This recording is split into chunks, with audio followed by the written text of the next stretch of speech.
പിണറായി വിജയൻ പണ്ട് ചോര പുരണ്ട ഷർട്ടുമായി നിയമസഭയിൽ വന്നു അടിയന്തരാവസ്ഥ കാലത്ത് ഓർമ്മിക്കാനെന്ന് പറയുമ്പോൾ രോമാഞ്ചം കൊള്ളുന്ന ഇവിടുത്തെ ഇടതുപക്ഷം ഉണ്ടല്ലോ, അവരോടാണ് ചോദ്യം. അതിനെ പുച്ഛിക്കുന്ന ഒരു മുഖ്യമന്ത്രി, നുണ പറയുന്ന ഒരു മുഖ്യമന്ത്രി, ഇപ്പോൾ വീണ്ടും നുണ പറയുന്ന ആരോഗ്യമന്ത്രി, അവർക്ക് വേണ്ടി നുണകൾ എഴുതി വെക്കുന്ന പോലീസ്. എന്താ പറയേണ്ടത്? നുണയന്മാർ. വാർത്തകളെ, വിശകലനങ്ങളെ ആഴത്തിൽ പരിശോധിക്കുന്ന, സമഗ്രതയോടെ പരിശോധിക്കുന്ന ന്യൂസ് ലാബിൻ്റെ മറ്റൊരു എപ്പിസോഡിലേക്ക് പ്രിയപ്പെട്ട പ്രേക്ഷകർക്ക് സ്വാഗതം. Media one channel out of ഫോക്കസും കടന്ന് ഫൈനൽ ആർഗ്യുമെൻ്റ് എന്ന് പറയുന്ന പ്രതിദിന പരിപാടിയിലെത്തി നിൽക്കുമ്പോൾ അത് എത്രത്തോളം ഇടതുപക്ഷ വിരുദ്ധമായ, സർക്കാർ വിരുദ്ധമായ ക്യാമ്പയിനായി മാറുന്നു എന്നത് ഉദാഹരിച്ചുകൊണ്ടുള്ള ചില കാര്യങ്ങൾ പ്രേക്ഷകർക്ക് മുമ്പാകെ വെക്കാൻ വേണ്ടിയാണ്. അതായത്, മുഖ്യമന്ത്രി കള്ളനാണ്, വീണ ജോർജ് കള്ളിയാണ്, പോലീസ് കള്ളത്തരമാണ് പറയുന്നത് തുടങ്ങി മീഡിയ വൺ ചാനലിൻ്റെ എക്സിക്യൂട്ടീവ് എഡിറ്ററായ ജിമ്മി ജെയിംസ് നടത്തിയ ഈ ഫൈനൽ ആർഗ്യുമെൻറ്റിൽ നടത്തിയ ചില പരാമർശങ്ങളാണ് ഇന്ന് ന്യൂസ് ലാബ് വിശദമായി പരിശോധിക്കുന്നത്. എനിക്കൊപ്പം ഈ ന്യൂസ് ലാബിൽ ചർച്ചയ്ക്ക് പങ്കെടുക്കുന്നത്, വിശകലനം ചെയ്യാൻ വേണ്ടി എത്തിയിരിക്കുന്നത് ശ്രീ ജയപ്രകാശ് ഭാസ്കരനാണ്. മാധ്യമ നിരീക്ഷകനും രാഷ്ട്രീയ നിരീക്ഷകനുമായ ജയപ്രകാശ് ഭാസ്കരനെ ന്യൂസ് ലാബിലേക്ക് സ്വാഗതം ചെയ്യുന്നു. ജയപ്രകാശ് ഭാസ്കരൻ ഈ വീഡിയോ ഒരു വട്ടമെങ്കിലും കണ്ടു കാണും എന്ന് ഞാൻ വിശ്വസിക്കുന്നു. ടോട്ടലി ആ വീഡിയോയെക്കുറിച്ച് ഉള്ള അഭിപ്രായം എന്താണ്?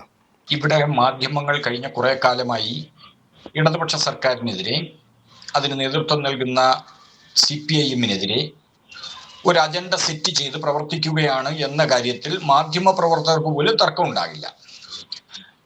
അത് ഒരു ഭരണപക്ഷ വിമർശനം എന്ന തരത്തിൽ ഒരുപക്ഷെ അവർ സ്വീകരിക്കുമായിരിക്കും. അതിന്റെ മറ്റു വശങ്ങളെക്കുറിച്ച് നമ്മൾ ഇതിനു മുമ്പ് ചർച്ച ചെയ്തിട്ടുണ്ട്. എന്നാൽ വീണ ജോർജിലേക്ക് വരുമ്പോൾ മറ്റു പല മാധ്യമ സുഹൃത്തുക്കളും നിരീക്ഷിച്ചിട്ടുള്ളതുപോലെ എല്ലാ മാധ്യമങ്ങളിലും ഒരു വീണ ജോർജ് ഡെസ്ക് തന്നെ ഉണ്ടെന്നാണ് പറയപ്പെടുന്നത്. അതായത് വീണ ജോർജിനെതിരായ വാർത്തകളെ ഏകോപിപ്പിക്കാനും വീണ ജോർജിനെതിരെ അതിന് ശിക്ഷ നമ്മുടെ ആരോഗ്യ മേഖലയുമായി ബന്ധപ്പെട്ടും വീണ ജോർജിനെ വ്യക്തിപരമായും ആക്രമിക്കാൻ കഴിയുന്ന ഏതെങ്കിലും തരത്തിലുള്ള വാർത്ത എവിടുന്നെങ്കിലും ലഭിക്കുമെങ്കിൽ അത് ഔട്ട് ഓഫ് പ്രൊപ്പോർഷൻ ബ്ലോ ചെയ്ത് പരമാവധി ഒരാഴ്ചയെങ്കിലും കത്തിച്ചു നിർത്താൻ കഴിയുന്നൊരു വിവാദമാക്കി മാറ്റുക. ഇത് കഴിഞ്ഞ കുറെ കാലങ്ങളായി ഏഷ്യാനെറ്റ് അടക്കമുള്ള കേരളത്തിലെ എല്ലാ മുൻനിര ദൃശ്യ അച്ചടി മാധ്യമങ്ങളും തുടർന്നു വരുന്ന ഒരു സമീപനമാണ്. ഇവിടെ ജിമ്മി ജെയിംസ് നമ്മുടെ മീഡിയ വണ്ണിലേക്ക് വരുമ്പോഴേക്കും കാണാം, സ്വാഭാവികമായും മീഡിയ വണ്ണും കഴിഞ്ഞ കുറെ കാലമായി വീണ ജോർജിനെതിരായ ഈ ഹേറ്റ് ക്യാമ്പയിനിൽ വളരെ മുന്നിൽ നിൽക്കുന്ന, അല്ലെങ്കിൽ അതിന്റെ നേതൃത്വപരമായി പങ്കുവഹിക്കുന്ന ഒരു ചാനലാണ്. ഇവിടെ ജിമ്മി ജെയിംസ് വളരെ പ്രാഥമികമായ ചില സത്യങ്ങൾ മറന്നുപോകുന്നു. നമ്മൾ ജിമ്മി ജെയിംസ് അടക്കമുള്ള മാധ്യമ പ്രവർത്തകരും സാധാരണ മനുഷ്യരും നമ്മൾ എത്രയോ വർഷമായി കേൾക്കുന്നതാണ്, ഒരു വാക്കേറ്റത്തിനിടയിൽ, ഒരു സംഘർഷത്തിനിടയിൽ ഒരാൾ കുഴഞ്ഞു വീണ് മരിച്ചാൽ പോലീസ് കൊലക്കേസ് എടുക്കാറുണ്ടോ? ഒരു വാക്കേറ്റമാണെങ്കിൽ ഒരുപക്ഷെ മനഃപൂർവ്വമല്ലാത്ത നരഹത്യക്ക് കേസെടുക്കാറുണ്ട്. എന്നാൽ ഒരു സംഘർഷത്തിനിടയിൽ അതിന് ആയുധമൊന്നും ഉപയോഗിക്കണ്ട, മറ്റൊരാളുടെ കൈ ഒരാളുടെ ദേഹത്ത് കൊള്ളണമെന്ന് പോലുമില്ല, സ്പർശിക്കണമെന്ന് പോലുമില്ല. എന്നാൽ വാക്കേറ്റത്തിനിടയിൽ അതൊരു സംഘർഷമായി മാറുകയും സംഘർഷത്തിനിടയിൽ ഒരാൾ കുഴഞ്ഞു വീണ് മരിക്കുകയും ചെയ്താൽ ഈ സംഘർഷത്തിന് കാരണമായ മനുഷ്യർ കൊലക്കേസ് പ്രതികളാകും. അതിവിടെ എത്രയോ കാലമായി നമ്മുടെ നിയമ നീതി നിർവഹണത്തിന്റെ ഭാഗമായി സംഭവിച്ചുകൊണ്ടിരിക്കുന്ന ഒരു കാര്യമാണ്. അപ്പോൾ ഇവിടെ നമുക്കറിയാം, ഒരു കരിങ്കൊടി പ്രതിഷേധം എന്ന് പറയുന്നത് അതൊരു ടോക്കൺ ഓഫ് പ്രൊട്ടസ്റ്റ് ആണ്. അത് സാധാരണ നിലയിൽ മന്ത്രിമാർ കടന്നു പോകുമ്പോൾ കരിങ്കൊടി കാണിക്കാറുണ്ട്, റോഡിന്റെ ഇരുവശങ്ങളിൽ നിന്നും കരിങ്കൊടി കാണിക്കാറുണ്ട്, കാറിന്റെ അടുത്തേക്ക് ഒരുപക്ഷെ ചെന്ന് കരിങ്കൊടി കാണിക്കാറുണ്ട്. അത് ചില സ്ഥലങ്ങളിൽ പോലീസ് അതിനെ ഭീകരമായി നേരിടാറുണ്ട്. അത് ഉമ്മൻചാണ്ടി ഭരണകാലത്ത് നമ്മൾ കണ്ട് ഒരു DYFI പ്രവർത്തകന്റെ ജനനേന്ദ്രിയം ചവിട്ടി കലക്കുന്നത്, ആവർത്തിച്ച് ജനനേന്ദ്രിയത്തിൽ തന്നെ ചവിട്ടി അയാളെ മൃതപ്രായനാക്കുന്നത് നമ്മൾ കണ്ടു. നിഷ്ഠൂരമായിട്ടാണ്. ജയപ്രകാശ്, എനിക്ക് ചോദിക്കാനുള്ളത്, ഈ 10 വർഷം മുമ്പും ഇവിടെ രാഷ്ട്രീയമുണ്ടായിരുന്നു, ഇവിടെ ഭരണ സംവിധാനങ്ങളുണ്ടായിരുന്നു, പല പല സർക്കാരുകൾ മാറി മാറി വന്നിട്ടുണ്ട്. പക്ഷേ ഈ പോലീസ് നരനായാട്ട്, ഈ കള്ളത്തരം എന്ന് പറയുന്ന പ്രചാരണം, ഇതൊക്കെ കഴിഞ്ഞ 10 വർഷക്കാലം കൊണ്ട് മാത്രം രൂപീകൃതമാകുന്ന ഒന്നാണോ എന്നുള്ളതാണ് എൻ്റെ സംശയം. ഒന്ന്, ജിമ്മി ജെയിംസ് ഇത് പറയുന്നത് സ്വന്തം ഏതെങ്കിലും സോഷ്യൽ മീഡിയ അക്കൗണ്ട് വഴിയല്ല, മറിച്ച് മീഡിയ വൺ ചാനലിൻ്റെ പുതിയ പരിപാടിയായ ഫൈനൽ ആർഗ്യുമെൻറ്റിൽ ഇരുന്നുകൊണ്ടാണ് ഇത് പറയുന്നത്. ഇത് പ്രത്യേകിച്ചും നിയമസഭാ തെരഞ്ഞെടുപ്പ് അടുത്തിരിക്കെ, അതും UDFൻ്റെ ഘടകകക്ഷിയെന്ന് വിശേഷിപ്പിക്കാൻ തക്കവണ്ണമുള്ള വെൽഫെയർ പാർട്ടി അടക്കം അതിന് നേതൃത്വം കൊടുക്കുന്ന ജമാഅത്തെ ഇസ്ലാമിയുടെ ചാനൽ, അതായത് UDFൻ്റെ ഭാഗമാണ് മീഡിയ വൺ ചാനൽ എന്ന് പറഞ്ഞാൽ അതിനകത്ത് എനിക്ക് അതിശയോക്തിപരമായി ഒന്നുമില്ല. ആ ചാനലിൽ ഇരുന്നു കൊണ്ട് ഈ 10 വർഷക്കാലത്തെ ക്രൂരതകളെക്കുറിച്ച്, ഈ 10 വർഷക്കാലത്തെ സമരങ്ങളെ അടിച്ചമർത്തിയതിനെക്കുറിച്ച് ജിമ്മി ജെയിംസ് വാചാലനാവുമ്പോൾ ഈ ചരിത്രം എങ്ങനെയാണ് തിരസ്കരിക്കപ്പെടുന്നത് എന്നുള്ളതാണ് എന്നിലുണ്ടായ ആകാംക്ഷ. കാരണം ഈ 10 വർഷങ്ങൾക്ക് മുമ്പ് ഇതിനേക്കാൾ വലിയ സമരങ്ങൾ കേരളത്തിൽ നടന്നിട്ടില്ലേ?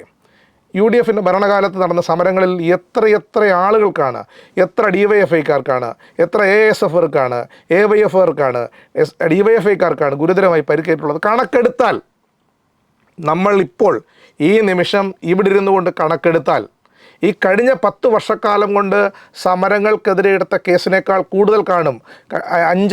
10 വർഷം മുമ്പ് ഉമ്മൻചാണ്ടി സർക്കാരിൻ്റെ കാലത്ത് SFIക്കാർക്കെതിരെ, DYFIക്കാർക്കെതിരെ, CPMകാർക്കെതിരെ നടത്തിയ നരനായാട്ടിൻ്റെ, അല്ലെങ്കിൽ ഇടതുപക്ഷക്കാർക്കെതിരെ നടത്തിയ നരനായാട്ടുകളുടെയും കേസുകളുടെ എണ്ണയും നമുക്ക് വേണമെങ്കിൽ ഒന്ന് കണക്കാക്കി നോക്കാം.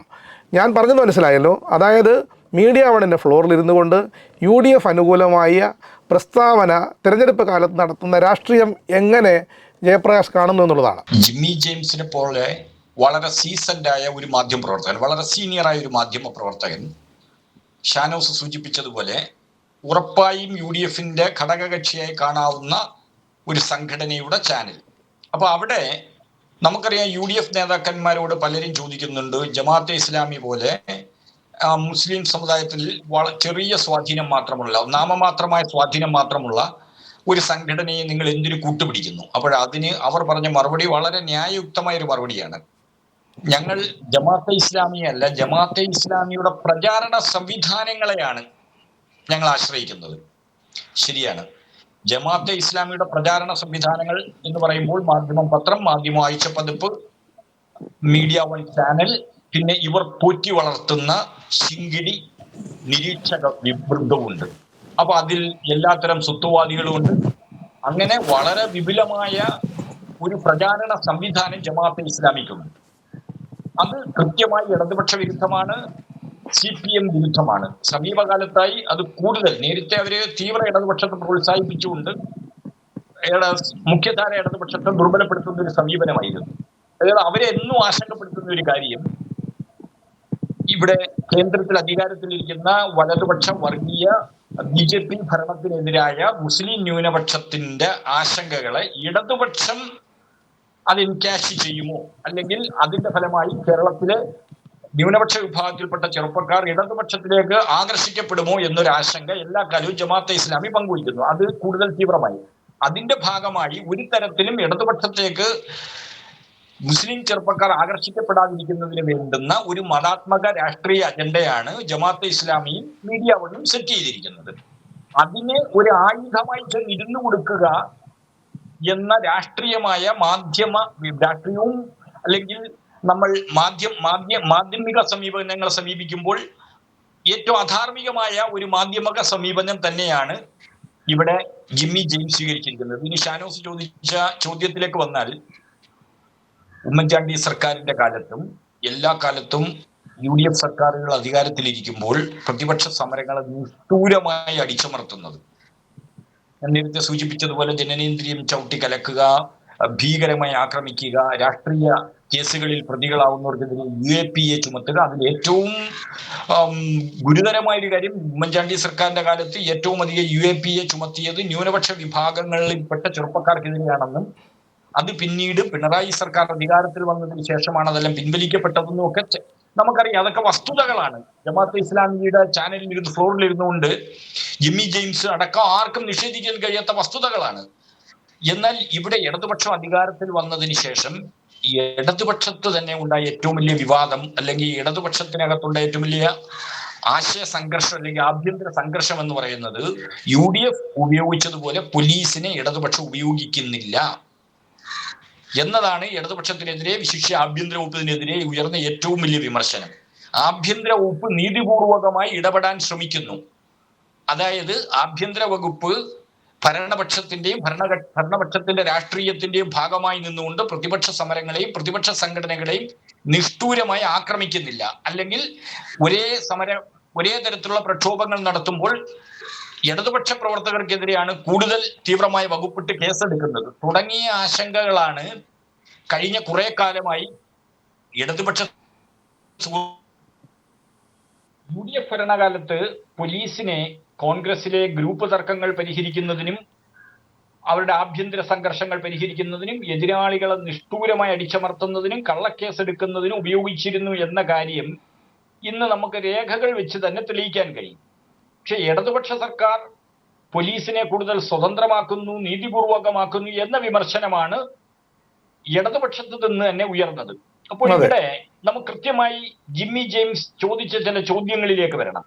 ശരിയാണ്, രക്ഷാപ്രവർത്തനം എന്നൊരു കാര്യം മുഖ്യമന്ത്രി പിണറായി വിജയൻ പറഞ്ഞിട്ടുണ്ട്. അതിവിടെ വിവാദമായി നിലനിൽക്കുകയും ചെയ്യുന്നു. എന്നാൽ അത് പറഞ്ഞതിന് ശേഷവും അവിടെ ഒരു സംഘർഷം ഉണ്ടാകുന്നതും പ്രതിഷേധിച്ചവർ ആക്രമിക്കപ്പെടുന്നതും നമ്മൾ കാണുകയും ചെയ്യുന്നു. അപ്പൊ സ്വാഭാവികമായി അത് മാധ്യമ പ്രവർത്തകർക്ക് അത് എടുത്തു കാണിക്കാൻ കഴിയും. പക്ഷെ അവിടെ ഒരു വസ്തുത നമ്മൾ മനസ്സിലാക്കേണ്ടത്, താൻ സഞ്ചരിച്ചിരുന്ന വണ്ടിയുടെ മുന്നിലേക്ക് എടുത്ത് ചാടിയവരെ പിടിച്ചു മാറ്റുന്നതാണ് താൻ കണ്ടത് എന്നാണ് പിണറായി വിജയൻ പറഞ്ഞത്. എന്നാൽ അതിനെ തുടർന്ന് നടന്ന സംഘർഷത്തിൽ CPIM പ്രവർത്തകർക്കെതിരെ, ഇടതുപക്ഷ പ്രവർത്തകർക്കെതിരെ ജാമ്യമില്ലാ വകുപ്പ് പ്രകാരം ഗുരുതരമായ വകുപ്പുകൾ ചേർത്ത് കേസെടുക്കുകയാണ് ഉണ്ടായത്. അതെന്താണ് ജിമ്മി ജെയിംസ് മനസ്സിലാക്കാത്തത്? അല്ല, മുഖ്യമന്ത്രി പിണറായി വിജയൻ അങ്ങനെ ഒരു രക്ഷാപ്രവർത്തനം എന്ന് പറഞ്ഞു. അത് അദ്ദേഹം കണ്ണിൽ കണ്ട കാര്യം, നേരിട്ട് ബോധ്യപ്പെട്ട ഒരു കാര്യം, അദ്ദേഹത്തിന് തോന്നിയ ഒരു കാര്യം അദ്ദേഹം പറഞ്ഞു. പിന്നീട് ചോദിച്ചിട്ടുണ്ടെങ്കിൽ താൻ അതാണ് കണ്ടത്. അതിന്റെ അർത്ഥം രക്ഷാപ്രവർത്തനം എന്ന നിലയിൽ ജീവൻ രക്ഷാ മെഡൽ നൽകി പ്രതിഷേധിച്ചവരെ അംഗീകരിക്കുകയായിരുന്നോ? പ്രതിഷേധിച്ചവർക്കെതിരെ, ആ സംഘർഷത്തിൽ ഏർപ്പെട്ടവർക്കെതിരെ, പ്രതിഷേധിച്ചവരെ ആക്രമിച്ചവർക്കെതിരെ പരമാവധി ഗുരുതരമായ വകുപ്പുകൾ ചേർത്ത് കേസെടുക്കുകയാണ് ചെയ്തത്. അവർ ജാമ്യം ലഭിക്കാതെ നിരവധി ദിവസങ്ങളോളം അവർ ജയിലിൽ അടയ്ക്കപ്പെടുകയും ചെയ്തു.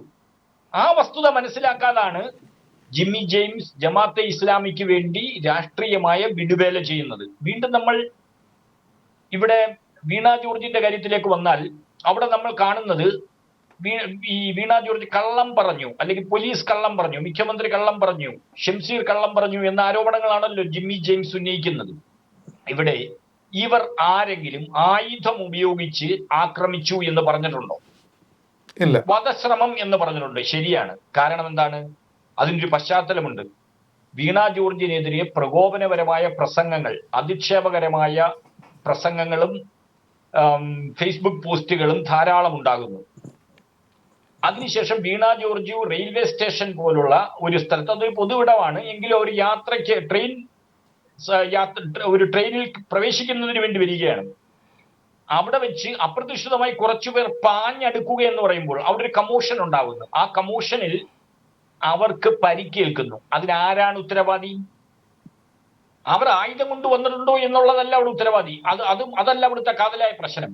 അവിടെ വീണ ജോർജിനെതിരെ കരിങ്കൊടിയോ അല്ലെങ്കിൽ അല്ലാതെ തന്നെയോ അവർ പാഞ്ഞെടുക്കുന്നു. പാഞ്ഞെടുക്കുമ്പോൾ സ്വാഭാവികമായും അവരോടൊപ്പമുള്ളവർ ചെറുക്കാൻ ശ്രമിക്കും. അവിടെ ഒരു കോലാഹലം ഉണ്ടാകുന്നു, അവിടെ ഒരു സംഘർഷത്തിന്റെ സീൻ ഉണ്ടാകുന്നു. അതിനിടയിൽ വീണ ജോർജിന് പരിക്കേൽക്കുന്നു. അവിടെ വീണ ജോർജ് അല്ല, വേറെ ഏതെങ്കിലും പോലീസ് ഉദ്യോഗസ്ഥനോ അല്ലെങ്കിൽ മറ്റാരെങ്കിലും അവിടെ കുഴഞ്ഞു വീണ് മരിച്ചാൽ ഇവർ കൊലക്കേസ് പ്രതിയുമാണ്. അതാണ് നമ്മുടെ നാട്ടിലെ നിയമ സംവിധാനം പറയുന്നത്, അല്ലെങ്കിൽ നമ്മുടെ നിയമ സംവിധാനം ഇതുവരെ പ്രവർത്തിച്ചിരുന്നത് അങ്ങനെയാണ്. അതനുസരിച്ച് വീണ ജോർജ് എന്ത് കള്ളമാണ് പറഞ്ഞത്? തനിക്ക് നേരെ പാഞ്ഞെടുത്തു, തന്റെ ശരീരത്തിൽ അത് മുറിവേറ്റു, ആരോ ഇടിക്കുന്നതായി, അങ്ങനെ അല്ലാതെ ഏതെങ്കിലും ആയുധം കൊണ്ട് ആക്രമിച്ചതായി ആരും പറഞ്ഞിട്ടില്ല. എന്നിട്ടും ആയുധം കൊണ്ട് അത് കഴിഞ്ഞ് ജാമ്യം, ഇത്രയും ദിവസം അവരെന്തുകൊണ്ടാണ് ജയിലിൽ കിടന്നത്? ആദ്യ ദിവസങ്ങളിൽ എന്തുകൊണ്ട് അവർക്ക് ജാമ്യം അനുവദിച്ചു? ഇപ്പോൾ നമുക്കറിയാം, ഇന്നലെ 2 ദിവസം മുമ്പ് കൊല്ലപ്പെട്ട അലുവ അതിൽ എന്ന് പറഞ്ഞ ഗുണ്ട ജാമ്യത്തിലായിരുന്നു. അതായത് നിരവധി കൊലക്കേസുകളിൽ പ്രതിയായിരുന്ന ഒരാൾ ഒരു വീട് അതിക്രമിച്ച് കടന്ന് അമ്മയുടെ മുമ്പിലിട്ട് ഒരാളെ കൊന്ന ഒരാൾക്ക് ജാമ്യം ലഭിച്ചു. ജാമ്യം ലഭിച്ചപ്പോഴേക്കും അതുവരെ പറഞ്ഞെല്ലാം കള്ളമാവൂ? അയാൾ കൊന്നില്ലെന്നാവൂ? അല്ലെങ്കിൽ ജാമ്യം നൽകിക്കൊണ്ട് കോടതി ചില നിരീക്ഷണങ്ങൾ നടത്തി, അതായത് ആയുധം ഉപയോഗിച്ചിട്ടില്ല തുടങ്ങിയ, അതിന്റെ അർത്ഥം വീണ ജോർജിനെതിരെ പാഞ്ഞെടുത്തിട്ടില്ലെന്നാണോ? അതായത് ജിമ്മി ജെയിംസ് പറയുന്ന ഒരു പ്രധാനപ്പെട്ട കാര്യം, ഈ ചെറുപ്പക്കാരെ ജയിലിൽ അടച്ചതിന് പിന്നിൽ ഈ മന്ത്രിയുടെ കളവാണ്. അതിന് കൈത്താങ്ങ് കൊടുക്കും വിധം അടുത്തിരിക്കുന്നവർ പറയുന്നുണ്ട് സത്യപ്രതിജ്ഞ ലംഘനമാണ് നടത്തിയിരിക്കുന്നത്.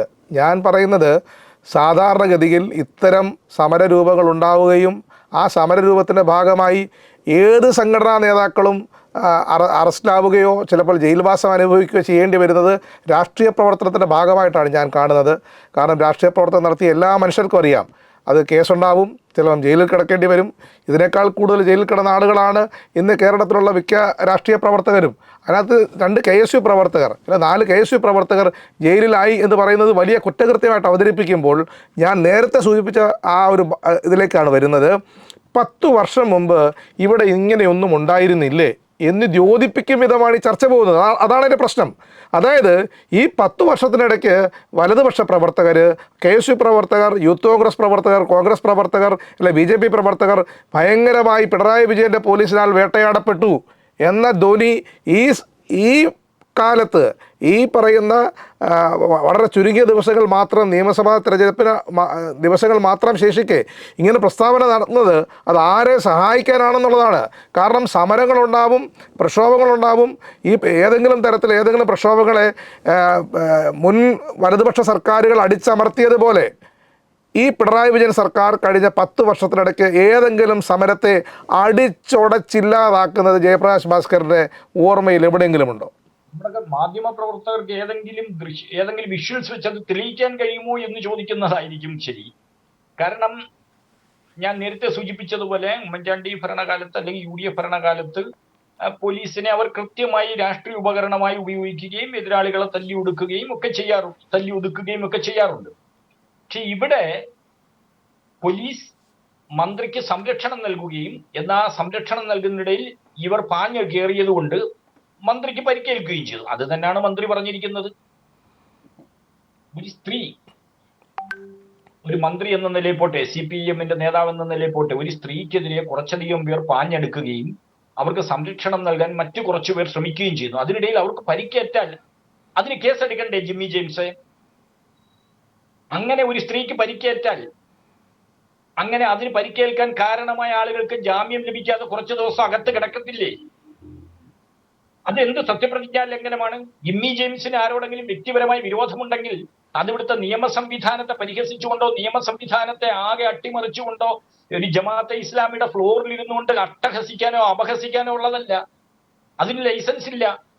ജിമ്മി ജെയിംസിന് ആരോടെങ്കിലും വ്യക്തിവൈരാഗ്യമുണ്ടെങ്കിൽ, അല്ലെങ്കിൽ ഇവിടുത്തെ ജമാഅത്തെ ഇസ്ലാമിയുടെയോ മീഡിയ വണ്ണിന്റെയോ താല്പര്യങ്ങൾക്കനുസരിച്ച് തന്റെ ജോലി നിർവഹിക്കണമെന്നുണ്ടെങ്കിൽ, അവിടെ ഇരിക്കുന്നവരുടെ പ്രീതി പിടിച്ചു പറ്റണമെന്നുണ്ടെങ്കിൽ, തന്റെ പുതിയ ലാവണത്തിൽ സ്ഥാനം ഉറപ്പിക്കണമെന്നുണ്ടെങ്കിൽ, ഒരു സ്ത്രീക്ക് നേരെ നടന്ന അതിക്രമത്തെ ഇങ്ങനെ ന്യായീകരിച്ചുകൊണ്ടാണോ ജിമ്മി ജെയിംസ് ചെയ്യുന്നത്? ഇവിടെ ആയുധം ഉപയോഗിച്ചു എന്ന് ആരെങ്കിലും പറഞ്ഞിരുന്നെങ്കിൽ കള്ളമാണെന്ന് പറയാമായിരുന്നു. ആയുധം ഉപയോഗിച്ചിട്ടുണ്ടോ ഇല്ലയോ എന്നുള്ളത് ഇപ്പോഴും ഉറപ്പില്ല. എങ്കിലും മന്ത്രി അങ്ങനെ പറഞ്ഞിട്ടില്ല, നമ്മളാരും കേട്ടിട്ടില്ല. ആ മന്ത്രിക്ക് നേരെ കയ്യേറ്റ ശ്രമം നടക്കുന്നു, ഓടിയെടുക്കുന്നു.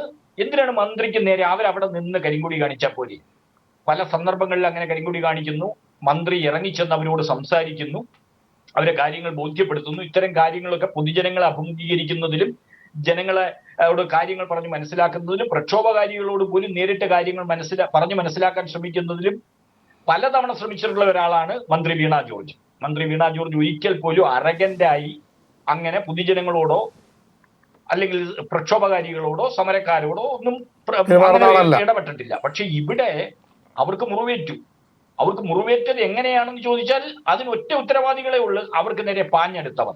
ഇവിടെ ഈ പാഞ്ഞെടുത്തവരുടെ കൈ അവരുടെ ദേഹത്ത് കൊണ്ടിട്ടുണ്ടോ ഇല്ലയോ എന്നതുപോലും പ്രസക്തമല്ല. ജിമ്മി ജെയിംസ് എന്താണ് മനസ്സിലാക്കുന്നത്? ഇവിടെ ഇതിൽ പ്രതിഷേധിച്ചുകൊണ്ട്, ജിമ്മി ജെയിംസിന്റെ മാധ്യമ സമീപനത്തിൽ പ്രതിഷേധിച്ചുകൊണ്ട് ഈ മീഡിയ വൺ ചാനലിലേക്ക് കുറച്ച് DYFI പ്രവർത്തകർ ഇരച്ചു പാഞ്ഞു വരികയാണ്. നിങ്ങളുടെ സഹപ്രവർത്തകർ ഓടിക്കൂടി നിങ്ങൾക്ക് സംരക്ഷണം നൽകുന്നു. അതിനിടയിൽ ജിമ്മി ജെയിംസിന് പരിക്കേറ്റാൽ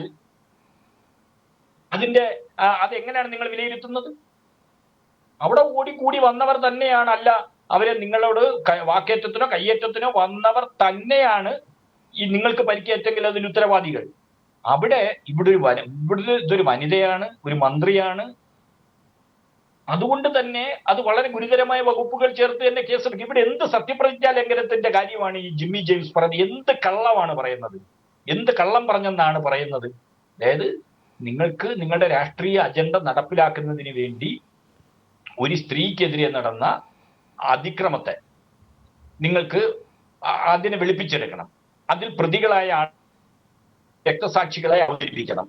അതോടൊപ്പം തന്നെ മറ്റൊരു ഹിഡൻ അജണ്ട ഇതിന് പിന്നിലുണ്ട്. പ്രതിപക്ഷ നേതാവ് പറയുന്ന നുണകളെ കുറിച്ച്, അല്ലെങ്കിൽ കേരളത്തിലെ ജനങ്ങൾ പ്രതിപക്ഷ നേതാവ് പറയുന്ന നുണ ഇന്ന് പരിഹാസ്യമായ ഒരു സംഭവമായി മാറിയിരിക്കുകയാണ്.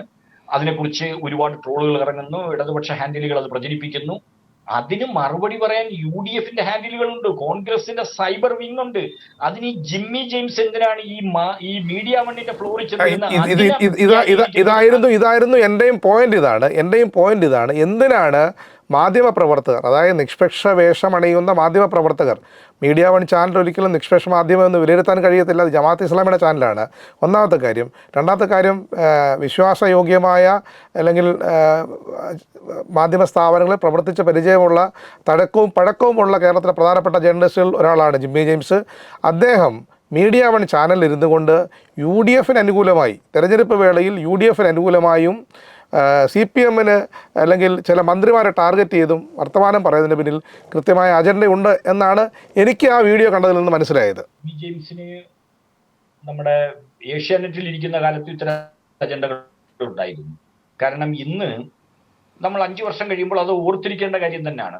സ്പ്രിംഗ്ലർ വിവാദവുമായി ബന്ധപ്പെട്ട് നമ്മുടെ ശിവശങ്കറിനെ ഇന്റർവ്യൂ ചെയ്തത് ജിമ്മി ജെയിംസ് ആണ്. ജിമ്മി ജെയിംസിന്റെ ആ അഭിമുഖത്തോടു കൂടിയാണ് രാഷ്ട്രീയ വിവാദങ്ങൾ ഉണ്ടാകുന്നത്. CPI-യുമായൊക്കെ രാഷ്ട്രീയ തർക്കങ്ങൾ ഉണ്ടാകുന്നതൊക്കെ അതിനുശേഷമാണ്. അപ്പൊ ആ സ്പ്രിംഗ്ലർ വിവാദവുമായി ബന്ധപ്പെട്ട് ആ ഇന്റർവ്യൂവിൽ നമുക്കറിയാം, ശിവശങ്കർ സാറിന് പറയാൻ അനുവദിക്കാതെ, അല്ലെ അദ്ദേഹത്തിന്റെ വാക്കുകൾ മുഖവിലേക്കെടുക്കാതെ ജിമ്മി ജെയിംസ് ഒരു പോലീസ് ഉദ്യോഗസ്ഥനെ പോലെ ഒരു ഇന്ററോഗേഷൻ സ്റ്റൈലിലായിരുന്നു ആ ഇന്റർവ്യൂ എടുത്തത്. എന്നാൽ ഇന്ന് അത് എവിടെ നിൽക്കുന്നു? അന്ന് ഉന്നയിച്ച ചോദ്യങ്ങൾ, അന്നുയർന്ന എല്ലാ വാദങ്ങളും അപ്രസക്തമായി പോയി. അതായത് ഒരു കേസ് അത് നിലനിൽക്കാൻ പോലും കഴിയാത്ത വിധം അപ്രസക്തമായ ഒരു കേസായിരുന്നു. ജിമ്മി ജെയിംസ്, നിങ്ങൾ കള്ളം പറഞ്ഞു, നിങ്ങൾ ദുഷ്പ്രചരണം നടത്തി, നിങ്ങൾ ഉപജാപകനായിരുന്നു, നിങ്ങൾ മാപ്പ് പറയണം, നിങ്ങൾ മാധ്യമ മര്യാദ ലംഘിച്ചു എന്ന് ഞങ്ങൾ പറയുന്നില്ല, അല്ലെങ്കിൽ ഈ കേരളീയ സമൂഹം പറയുന്നില്ല. കാരണം ഒന്ന്, നിങ്ങൾക്ക് ഇത്തരം കാര്യങ്ങളൊന്നും ബാധകമല്ല. പിന്നെ അതുമല്ല, ഒരു മാധ്യമ പ്രവർത്തനത്തിന്റെ ഭാഗമായി ചിലപ്പോൾ ഇത്തരം അബദ്ധങ്ങൾ സംഭവിക്കാമെന്ന് നമ്മൾ ഔദാര്യപ്പെടുകയും ചെയ്യുന്നു. പക്ഷെ ഇന്ന് ജിമ്മി ജെയിംസ് എത്തി നിൽക്കുന്നത് കൂടുതൽ വാശിയോടെ, കൂടുതൽ വീറോടെ തന്റെ പുതിയ മുതലാളിമാരെ പ്രീണിപ്പിക്കാനും അവരുടെ താല്പര്യങ്ങൾക്കനുസരിച്ച് വാർത്തകൾ ചമയ്ക്കാനും ശ്രമിക്കും. അപ്പോഴും കേരളീയ സമൂഹത്തോട് ജിമ്മി ജെയിംസ് പറയണം, എന്ത് കള്ളമാണ് മന്ത്രി ആയുധം ഉപയോഗിച്ചെന്ന് പറഞ്ഞോ, അല്ലെങ്കിൽ സ്പെസിഫിക് ഇന്ന തരത്തിൽ ആക്രമണം നടന്നെന്ന് പറഞ്ഞോ, അവരാക്രമിക്കപ്പെട്ടു എന്ന് പറഞ്ഞു, അത് വസ്തുതയാണ്. നമ്മൾ കണ്ടു, അവർക്ക് നേരെ പാഞ്ഞെടുക്കുന്ന, ഒരു സ്ത്രീക്ക് നേരെ പാഞ്ഞെടുക്കുന്നത് അക്രമമല്ലേ ജിമ്മി ജെയിംസ്? അവിടെ കൂടി നിൽക്കുന്നവർ, അവർക്ക് ചുറ്റും നിൽക്കുന്നവർ, അവർ സംരക്ഷണ വലയം ഒരുക്കുന്നതിനിടയിൽ ഈ പാഞ്ഞെടുക്കുന്നവർ, അങ്ങനെ ഒരു സംഘർഷം ഉണ്ടാകുമ്പോൾ അവർക്ക് പരിക്കേറ്റാൽ, അവരുടെ കഴുത്ത് ഉളുക്കിയാൽ പോലും അത് ഗൗരവതരമായ കുറ്റകൃത്യമല്ലേ?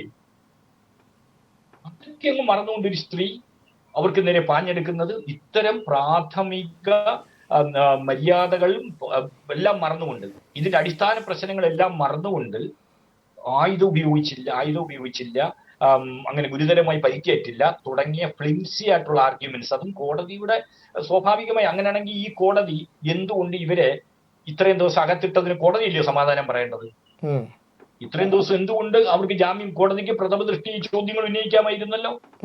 സ്വാഭാവികമായി ജാമ്യം നൽകുന്ന സമയത്ത് കേസിന്റെ പൂർണ്ണമായും മെറിറ്റിലേക്ക് പോകാൻ പാടില്ലെന്നാണ് പറയുന്നത്. മെറിറ്റിലേക്ക് പോകാതെ തന്നെ ചില നിരീക്ഷണങ്ങൾ നടത്തും. അങ്ങനൊരു നിരീക്ഷണം ഉണ്ടായാലും ജിമ്മി ജെയിംസും മാധ്യമ സ്ഥാപനങ്ങളിൽ എന്ത് നിലപാടിലാണ് ഉറച്ചിരിക്കുന്നത്? അവർക്ക് നേരെ പാഞ്ഞെടുത്തിട്ടല്ലേ ഇതുണ്ടായത്. അപ്പോൾ അത് ഇവർ പ്രതികൾ തന്നെയാണ്. അതിന്റെ ഗ്രാവിറ്റി എത്രത്തോളം, വധശ്രമമായിരുന്നു എന്ന് പറഞ്ഞാൽ നമ്മൾ മനസ്സിലാക്കേണ്ടത്, ഈ പാഞ്ഞെടുക്കുന്നവരെ കുഴഞ്ഞു വീണ് മരിച്ചാൽ ഇവർ കൊലക്കേസ് പ്രതികളുമാണ്. അതുകൊണ്ട് തന്നെ നമ്മുടെ നാട്ടിൽ ചില സുജനമര്യാദകൾ നിലനിൽക്കുന്നുണ്ട്, പരസ്പരമുള്ള ചില ബഹുമാനം ഇപ്പോഴും നിലനിൽക്കുന്നുണ്ട്. അത് വിശിഷ്യ നമ്മൾ സ്ത്രീകളുമായി ബന്ധപ്പെട്ട കാര്യങ്ങൾ, അധോലോകത്തിൽ പോലും സ്ത്രീകൾക്കെതിരെ അതിക്രമങ്ങൾ അവർ വെച്ചു ഉറപ്പിക്കാറില്ല. നമ്മൾ ചോട്ടാരാജൻ സംഘവും ദാവൂദ് ഇബ്രാഹിം സംഘവും തമ്മിൽ ഏറ്റുമുട്ടുന്നതൊക്കെ നമ്മൾ ബോംബെയിലെ അത്തരം അധോലോകത്തിലെ ഏറ്റുമുട്ടലുകളെ കുറിച്ച് പറഞ്ഞു. അപ്പോഴും അവർ പലപ്പോഴും ശ്രദ്ധിക്കുന്ന ഒരു കാര്യമുണ്ട്, സ്ത്രീകളെ ആക്രമിക്കാറില്ല. സ്ത്രീകളെയും കൂട്ടി അധോലോകത്തിൽ പോലും പുലർത്തുന്ന ഒരു നീതിയാണ് ഈ അധോലോക നായകന്മാരുടെ ഭാര്യമാർക്ക് രാഖി കെട്ടി കൊടുക്കുന്നത്, അത്തരം കാര്യങ്ങളൊക്കെ. അതായത് അധോലോകത്തിൽ പോലും സ്ത്രീകളെ ആക്രമിക്കാൻ പാടില്ല എന്ന്. ഇവിടെ ആക്രമിച്ചു എന്ന് ചോദിച്ചാൽ അവരുടെ കയ്യിൽ വടിവാൾ ഉണ്ടായിരുന്നോ കോടാലി ഉണ്ടായിരുന്നോ എന്ന വിദണ്ഡവാദമായിരിക്കും ഈ ജിമ്മി ജെയിംസ് ഉന്നയിക്കുന്നത്. കാരണം ജിമ്മി ജെയിംസ് ഇരിക്കുന്ന ഫ്ലോർ അതാണ്. ഇവിടെ അതല്ല. അവർക്ക് നേരെ എന്തിനു പാഞ്ഞെടുത്തു? കരിങ്കൊടി കാണിക്കാനാണെങ്കിൽ മാറി നിന്ന് കരിങ്കൊടി കാണിച്ചാൽ പോരെ? അവർക്കിടയിൽ പോലീസ് സംരക്ഷണം ഒരുക്കുമ്പോൾ എന്തിന് അതിനിടയിലേക്ക് ഇരച്ചു പാഞ്ഞു ചെല്ലാൻ ശ്രമിച്ചു? അതുകൊണ്ടല്ലേ അവർക്ക് പരിക്കേറ്റത്. ഒരു സ്ത്രീയാണ്. ഏത് രാഷ്ട്രീയ മര്യാദയുടെ പേരിലാണ് നിങ്ങൾ ഇത് കാണിച്ചത് എന്ന ചോദ്യമാണ് ജിമ്മി ജെയിംസും മാധ്യമ സ്ഥാപനങ്ങളും ഇവിടെ ഉന്നയിക്കേണ്ടിയിരുന്നത്. വിനു വി ജോണിനെ പോലുള്ള പാത്തോളജിക്കൽ CPM വിരുദ്ധരിൽ നിന്നും, അല്ലെങ്കിൽ വീണ ജോർജിനെതിരെ വാർത്ത ചെയ്യുക തന്റെ രാഷ്ട്രീയവും വ്യക്തിപരവുമായ കടമയായി കാണുന്ന വിനു വി ജോണിൽ നിന്നോ ഏഷ്യാനെറ്റിന്റെ ന്യൂസ് ടീമിൽ നിന്നോ നമ്മളിത് പ്രതീക്ഷിക്കുന്നില്ല. ജിമ്മി ജെയിംസിൽ നിന്നും അത് പ്രതീക്ഷിക്കണമായിരുന്നു. പക്ഷേ ഇപ്പോൾ ജിമ്മി ജെയിംസ് നിൽക്കുന്ന ഫ്ലോർ ജിമ്മി ജെയിംസിനെ അതിന് അനുവദിക്കുന്നില്ല. ജിമ്മി ജെയിംസ് കേരളീയ മനസ്സാക്ഷിക്ക് മുമ്പിൽ ഒരുപാട് കള്ളങ്ങൾ, ഒരുപാട് തരത്തിലുള്ള അധാർമികമായ ചോദ്യങ്ങൾ ഉയർത്തിയിരിക്കുകയാണ്. അതായത് ഒരു തരത്തിലും അവർ പറയാത്ത കാര്യങ്ങൾ പറഞ്ഞുകൊണ്ട് അവരെ കള്ളന്മാരാക്കുക കോടതി വിധിയുടെ പശ്ചാത്തലത്തിൽ. ജിമ്മി ജെയിംസ് തന്നെ തന്റെ ആ പ്രോഗ്രാം സ്വയം കാണുകയും എന്ത് കള്ളമാണ് ഇവർ പറഞ്ഞതെന്ന് കേരളീയ സമൂഹത്തോട് പറയാൻ, ഒരു ഫേസ്ബുക്ക് പോസ്റ്റിലൂടെയെങ്കിലും കേരളീയ സമൂഹത്തോട് പറയാൻ ജിമ്മി ജെയിംസ് ബാധ്യസ്ഥനാണ്. എന്തായാലും ജയപ്രകാശ് ഭാസ്കരൻ, ഞാൻ ഒരു കാര്യം ഉറപ്പിച്ച് പറയുന്നു, ഈ തെരഞ്ഞെടുപ്പ് കാലത്ത് ഇത്തരം പരാമർശങ്ങൾ നടത്തി അത് അവരവർ ജോലി ചെയ്യുന്ന സ്ഥാപനത്തിൻ്റെ രാഷ്ട്രീയത്തോട് ചേർന്ന് പോകുന്ന മാധ്യമപ്രവർത്തനം എന്ന് പറയുന്നത് യഥാർത്ഥ മാധ്യമപ്രവർത്തനമല്ല എന്ന് ഞാൻ ഈ വേളയിൽ ഓർമ്മിപ്പിക്കാൻ ആഗ്രഹിക്കുന്നു. അതാണ് ന്യൂസ് ലാബ് ഈ വിഷയം വിശിഷ്യ ചർച്ചയ്ക്കെടുക്കാൻ കാരണമായത്. കാരണം ഇത്തരം മാധ്യമപ്രവർത്തനത്തെ നമുക്ക് ശരിയായ മാധ്യമപ്രവർത്തനത്തിൻ്റെ ആരയിൽ കൊണ്ട് കെട്ടാൻ കഴിയുന്ന ഒന്നല്ല എന്നാണ് ഞാൻ ഉറച്ചു വിശ്വസിക്കുന്നത്. തെരഞ്ഞെടുപ്പ് കാലത്ത് വിശിഷ്യ ഇത്തരം വിദണ്ഡവാദങ്ങൾ മുഴക്കുന്നത് അത് ആർക്ക് ഗുണം ചെയ്യും എന്നുള്ളത് പ്രേക്ഷകർ മനസ്സിലാക്കട്ടെ. എന്തായാലും ന്യൂസ് ലാബിൻ്റെ ഈ എപ്പിസോഡ് ഇവിടെ അവസാനിക്കുന്നു. നന്ദി, നമസ്കാരം.